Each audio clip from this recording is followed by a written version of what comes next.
Trump took to Wisconsin in his latest speech full of slurred words and Sisyphean promises just meant to rile up his base, where by the day Trump is looking less and less able to deliver these lines, certainly losing an umph from even his 2020 campaign, constantly looking sweaty, unwell, struggling to speak at times, and constantly slurring his words, going on 5 to 10 minute long delusions where his base is audibly silent and probably disturbed, questioning what's going on, only for him to revert back to his buzzwords of deportation or woke and the radical left, and that's all it takes for his voter base to then go and rapidly cheer him on as if nothing was wrong. So let's start with his take on Biden's historic infrastructure investments, and we'll walk our way through all the lies that he has to tell to cover up his horrible record on legislation. $1.2 trillion for their fake infrastructure. He had a package of infrastructure.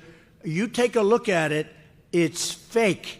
It's fake and it's horrible. Now, Trump, if it's really fake, why are MAGA Republicans like Mike Johnson and many others celebrating and praising the jobs and funding and infrastructure that the bill created, even though they too largely echoed these claims and voted no in the name of Donald Trump? It's the oldest Republican trick in the book. Say these bills are socialism and evil and blah, blah, blah, because your voters won't read what's in the bill. And then when they inevitably pass and jobs and such are created, roads and waterways are cleaned and added to your constituency, act like you're the ones who fixed it and you're the one who created all the funding for that. And we've ran through the bill at length multiple times, so I won't bog you down with that. But the only thing horrible about billions of dollars for roads, for high-speed rail, accessible broadband internet, clean water, electric vehicles, and the hundreds of thousands of jobs that this would create is the fact that Trump promised to do it for 4 years and never passed anything. And upon taking office, I will impose an immediate moratorium on all new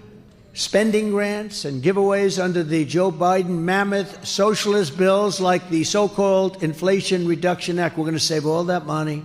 It's not helping you at all. It's not doing a thing for you. At the end of the day, this boils down to his base enjoying that he wants to own the libs and just undo anything the left does, because there's no other way or reason that a working class person in the crowd should be happy that he would repeal or undo everything that was in the Inflation Reduction Act. It dropped insulin prices to $35 from as much as $400 or more before for people. Out-of-pocket costs for medicine will go down to $2,000 total by 2025, whereas before there were no limits. You could pay $5,000, $6,000, $7,000, $10,000 for medicine that you needed to survive. Medicare can now negotiate prices for 10 of the most used medicines, cutting prices by as much as 70% for them. Tax incentives to expand Medicare for more seniors, as well as $0 premiums for those who are qualified but could not afford it. And that's without getting into any of the additional investments into transportation, manufacturing, etc. that right-wingers could write off and say, oh, green energy, socialism, blah, blah, blah, because at least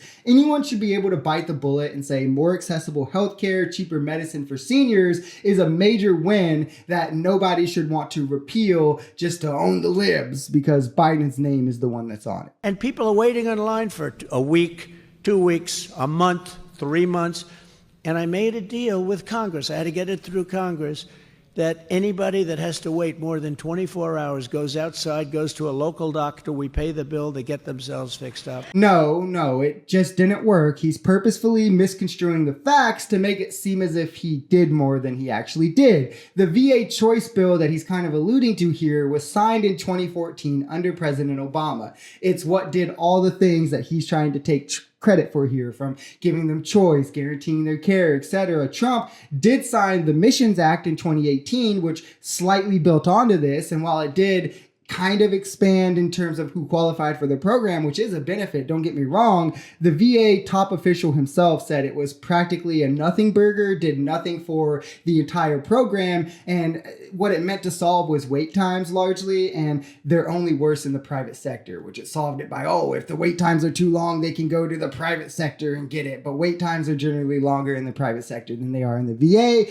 so that doesn't solve that issue, and appointments with outside physicians actually went down after this was implemented, where the goal would be to see it go up if it was succeeding. So largely it was a non-starter, but again, this is how Trump can point to any legislation, any bit of bills, know his base enough to know that they're not going to understand what's in it or how it really works, and then paint it in whatever light he wants and use that to his advantage. And that's why we've got to continue to call out this misinformation as it comes to us at any chance we can. If you enjoyed this video, we're Social Society. We're a commentary channel influenced by politics, society, and the economy. We are pretty left-leaning on this channel, but we're open to our right-wingers as well. The biggest thing here is having conversations that get everyone to the bottom of the truth. If that sounds like something that could interest you, consider smashing that subscribe button, leaving us a like, or even commenting on this video. We even have memberships available as low as $3 if you'd like to support, because the only way we become a society is together.